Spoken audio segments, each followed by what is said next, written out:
Kita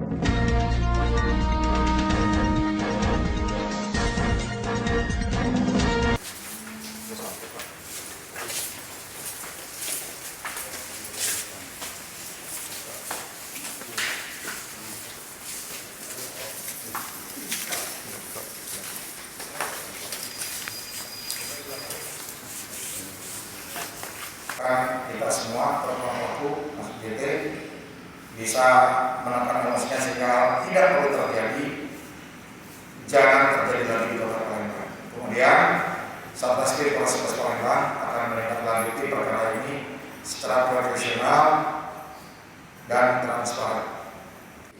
Kemudian pukul 9 malam kita berhasil membawa Polres tanpa perlawanan dan juga kooperatif. Kemudian pukul 12 kita kembali ke Palembang.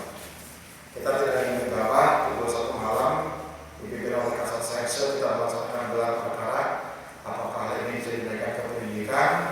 Kemudian akhirnya pada pagi hari ini kita memastikan untuk dilaksanakan penyidikan tindak lanjut. Kemudian yang menjadi concern kami adalah beredarnya berita viral di media sosial bahwa pelaku adalah anggota Polri.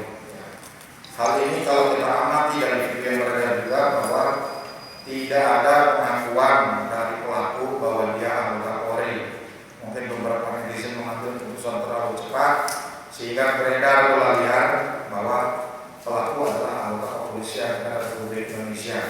Memang saat itu ada anggota kami dari Direktorat Lalu Lintas yang istrinya sedang proses melahirkan juga. Ketika dari kamar 626 kamar Saudara Jason, anggota kami tersebut mencoba untuk melerai, ya. Kemudian pelaku sempat emosi, namun ke depannya pelaku mengakui bahwa dia emosi. Ya, jadi tolong hal ini diluruskan juga bahwa pelaku bukan anggota Polri dan pelaku juga tidak mengakui sebagai anggota Polri. Pada teman-teman media, sebelumnya saya minta maaf dulu yang sebesar-besarnya kepada korban, kepada keluarga korban, kepada semua pihak yang ada di belakang korban dan juga pihak seluruh.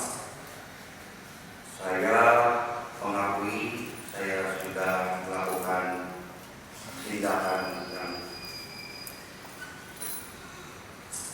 kurang baik dikarenakan saya mungkin juga sudah kelelahan karena sudah 4 hari saya harus menjaga anak saya, ditambah lagi bulan Ramadan ini, dan juga